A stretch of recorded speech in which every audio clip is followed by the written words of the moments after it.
Celiakija je kronična sistemska avtoimuna bolezen, ki najpogosteje prizadene tanko črevo in je posledica preobčutljivosti na gluten. Po podatkih v Sloveniji za celiakijo zboli 1 od 100 prebivalcev. Gluten lahko povzroči okvaro sluznice tankega črevesa. Bolniki imajo zaradi tega prebavne motnje, pogosto pride tudi do pomanjkanja osnovnih sestavin hrane, kot tudi do pomanjkanja mineralov in vitaminov. Velikokrat so prizadeti tudi drugi sistemi organizma, saj gre za bolezen, ki prizadene celoten organizem in se kaže številnimi resnimi zapleti.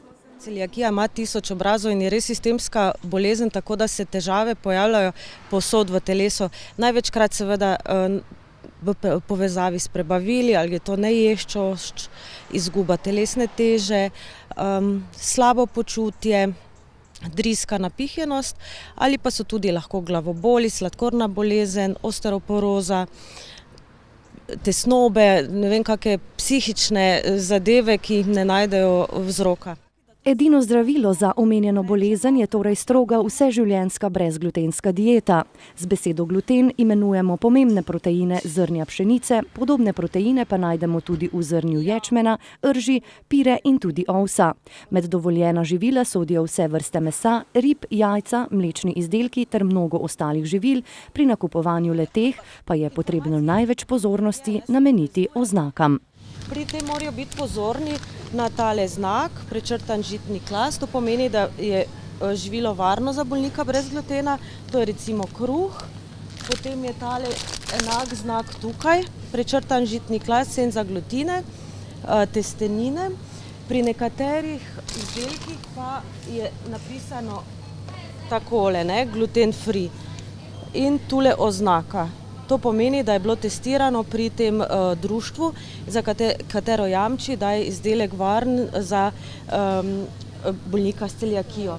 Včasih pa najdemo sledi glutena tudi v proizvodih, ki jih ne bi smeli imeti. Recimo sladkor v prahu, tudi mleti mak in pa včasih sezam.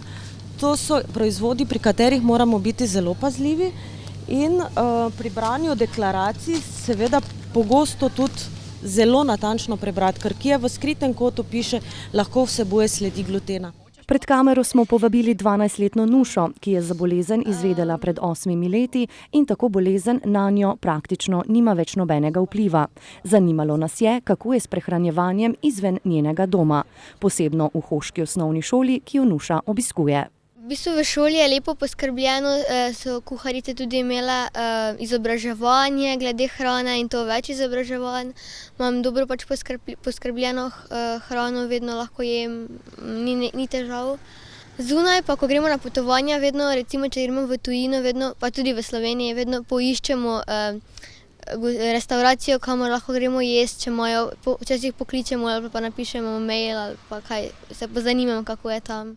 Da bi gostinski obrati, šole in druge institucije temu posvečali več pozornosti, si prizadeva Slovensko društvo za celiakijo.